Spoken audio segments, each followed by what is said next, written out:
Bismillahirrahmanirrahim. Assalamualaikum warahmatullahi wabarakatuh. Waalaikumsalam warahmatullahi wabarakatuh. Alhamdulillah, aku sama Bunda sudah berjalan 3 bulan atau 4 bulan gitu bikin podcast bareng Bunda. Dan rencana juga di episode kali ini aku sama Bunda pengen ngobrolin ya seputar Ramadan lagi, karena ya baru aja kemarin kita lewatin Ramadan, masih fresh soalnya cerita-ceritanya ya. Bunda duluan yang nanya ke aku atau aku duluan nanya ke Bunda? Bunda pengen nanya ke Nazif, udah beberapa tahun Nazif dari kelas berapa? Full puasa? Seingat aku kelas 3. Dari kelas 3 dan memaknai, dan apa yang Nazif rasain itu apa cuma benar-benar rutinitas nahan lapar dan Kayak haus, acara tahunan gitu ya? atau acara tahun berarti kan Ramadan itu event tahunan ya, yang iya. nanti akan ulang lagi, tapi pasti vibes-nya tiap tahun beda-beda. Siap. Nah, di tahun berapa Nazif berasa bahwa puasa itu adalah harus nahan marah juga? Kalau ngerasain vibes, bener-bener vibes aslinya selama berganti tahun Ramadan, ngerasain Ramadan itu aku bener-bener ngerasain vibesnya. Kalau aku nggak salah waktu itu pas lagi di pondok, karena pas lagi di pondok tuh kan kayak ngerasain banget vibes ibadahnya gitu ya. Terus kayak ngerasain harus cepat-cepat semangatin lagi buat maju lagi ke jus selanjutnya. Kalau aku jusnya masih di sini, teman di sini kayak ngerasa kepancing lagi buat gitu, jadi kayak ngerasa banget vibesnya sih.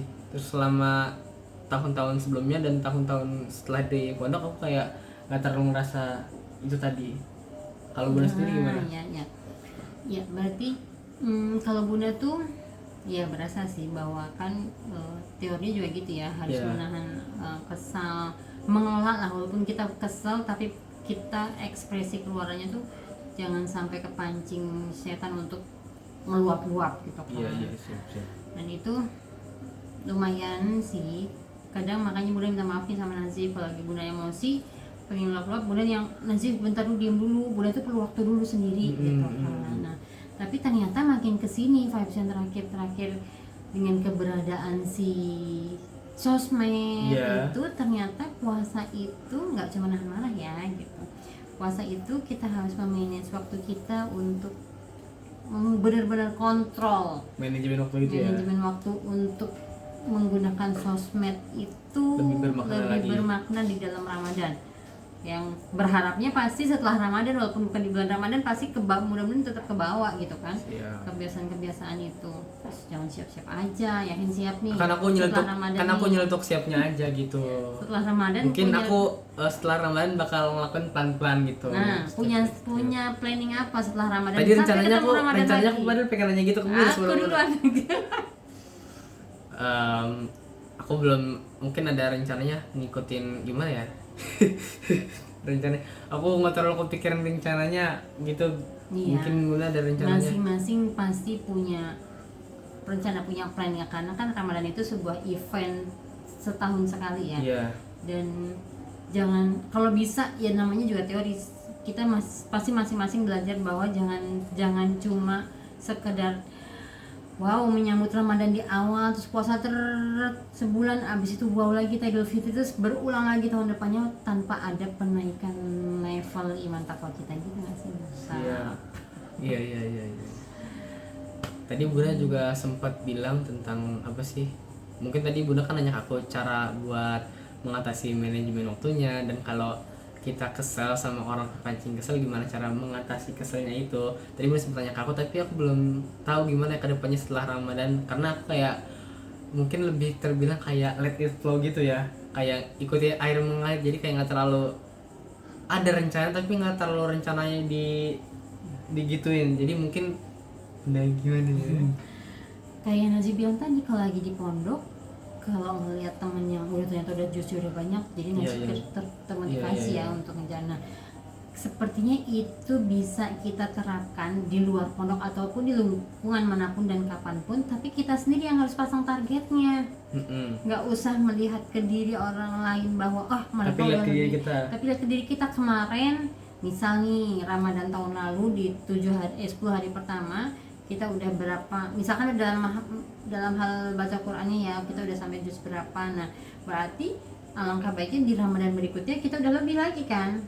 Jadi kita jangan berkaca ke orang lain, tapi berkaca ke diri kita yang sebelumnya, apakah sekarang kita lebih baik apa belum. Iya. Itu harus disiplin, kuat, istiqomah. Ada lagi nggak satu momen yang paling berkesan di Ramadan tahun ini? Ya keduluan deh. Kalau Bunda menunggu-nunggu banget sih sebetulnya, Menunggu buka, menunggu apa? Ya kalau masalah buka puasa kita itu ada kata-kata gini, nggak perlu berusaha menyenangkan setiap hati manusia dan atau orang-orang Maksudnya sekitar kita, gimana? karena kita bukan azan maghrib. Gimana sih, aku ngerti. Karena kita bukan azan maghrib, Iya. sedangkan di selama bulan Ramadan pasti orang-orang itu sangat menunggu datangnya azan maghrib. Aku Karena masih kita mencoba bukan- mengerti. Karena kita bukan azan maghrib, jadi kita nggak perlu apa namanya, nggak perlu memusingkan bahwa kita harus menyenangkan hati setiap orang. Kita bisa menyenangkan hati beberapa orang, tapi belum tentu juga bisa sama orang gitu maksudnya. Bukan tadi Bunda, momen apa yang paling Bunda? Itu ya momennya. Heeh.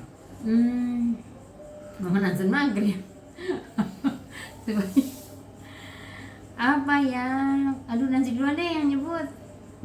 Momennya di Ramadan kali ini aku kayak ada beberapa acara yang walaupun gak sebanyak banget acara dibanding teman-teman aku, alhamdulillah di Ramadan ini aku bisa kayak jadi panitia waktu itu kayak salat gitu, terus ngerasain sama teman-teman bagi-bagi takjil, terus apa namanya kayak ke desa, sebuah desa kita kayak belajar sekaligus bermain dengan bocil-bocil gitu, dan ada beberapa momen-momen yang lain yang menurut kayak begitu ya, sangat-sangat kayak berwarna mungkin ya gitu. Berarti benar dapat sekarang momen paling berkesan di Ramadan kali ini adalah menutup Ramadan ini dengan podcast sama Nazib. Sebetulnya udah rencananya kemarin sih, tapi belum aja ya kan. Tapi ya mungkin dikasih kesempatan sama Allah ya sekarang masa akhir Ramadan. Ya. Kalau Bunda sendiri, kita ngebahas tentang Ramadannya nih. Kalau Bunda sendiri sebelum misalnya kita mau mendekati sebulan atau 2 bulan mendekati Ramadan, Bunda sendiri ada nggak sih kayak persiapan gitu buat kayak menghadapi Ramadan, misalnya kayak dibiasain buat baca Al-Quran atau ngebiasain buat puasa Senin Kamis, atau bagaimana Bunda sendiri? Yang Ramadan tahun ini nggak ada membiasakan. Kalau tahun lalu berarti tahun lalu ngebiasain berusaha ngebiasain diri puasa Senin Kamis ya. puasa Senin Kamis. Ya. Kalau Nazib gimana? Ya tadi kayak kadang-kadang dibiasain puasa Senin Kamis, kadang-kadang juga nggak. Jadi kayak kalau aku orangnya tergantung mood ya, padahal sebenarnya nggak boleh tergantung mood. Iya. Jadi sebenarnya mau susah mau seneng, mau lagi seneng banget atau lagi nggak seneng banget, kita tetap harus itu paksain ibadah. Iya, walaupun ibadah sunnah ya, apalagi kan di Ramadan berlipat ganda ya. Karena kan kalau misalnya ibadah wajib kita masih nggak terlalu bagus-bagus amat, dengan ibadah sunnah jadi kita menambah dan juga menyempurnakan gitu. Iya, kalau nggak sunnah itu kan kalau nggak dikerjain rugi, kalau dikerjain dapat pahala, tambahan pahala ya. Jadi sebenarnya kan kalau di dalam Al-Quran kan disebut kutiba alaikum muslimin kama kutiba alal ladzina min qablikum la'allakum tattaqun, kan artinya itu la'allakum tattaqun. Jadi puasa itu Allah wajibkan untuk menjadi orang-orang yang bertakwa. Awalnya aku mikir dengan kita menahan puasa, gimana caranya kita jadi orang-orang yang bertakwa. Setelah kita tadi ngobrol panjang lebar dari menahan, bukan cuma sekedar menahan makanan minum, sekaligus menahan emosi, menahan segala rupa, sekaligus time management tadi ya. Iya. Itu jadi kita jadi orang-orang yang bertakwa. Iya, betul. Salah satu caranya gitu ya, jadi orang-orang yang Menahan scroll Iya, sosmed. walaupun sangat-sangat mengasyikan gitu ya. Iya itu, wah, setannya di sosmed itu. Kecuali kalau memang tontonan sosmed itu bisa lebih bermanfaat ketimbang kita hanya sekedar tidur ya gitu. Iya, siap. Nah, Mungkin dari dulu sebagai closing statementnya. buat semuanya, maaf lahir batin, semoga di bulan-bulan setelah Ramadan sampai kita ke Ramadan berikutnya kita tetap terus naik kelas depan Allah. Semoga tahun ke depan kita dipertemukan lagi dengan Ramadan. Amin. Dan semoga kayak kata Bu tadi, Ramadan ini menjadi batu loncatan agar di Ramadan selanjutnya jadi tambah lebih baik lagi. Makasih buat semuanya yang udah mau dengerin cerita aku sama Bunda sampai menit-menit terakhir ini. Mungkin cerita ini ya lebih berkesan sedikit ceritanya dibanding cerita-cerita episode sebelumnya. Bantu aku sama Bunda agar bisa lebih semangat lagi ngebuat podcast bareng di episode selanjutnya. Makasih. Assalamualaikum warahmatullahi wabarakatuh.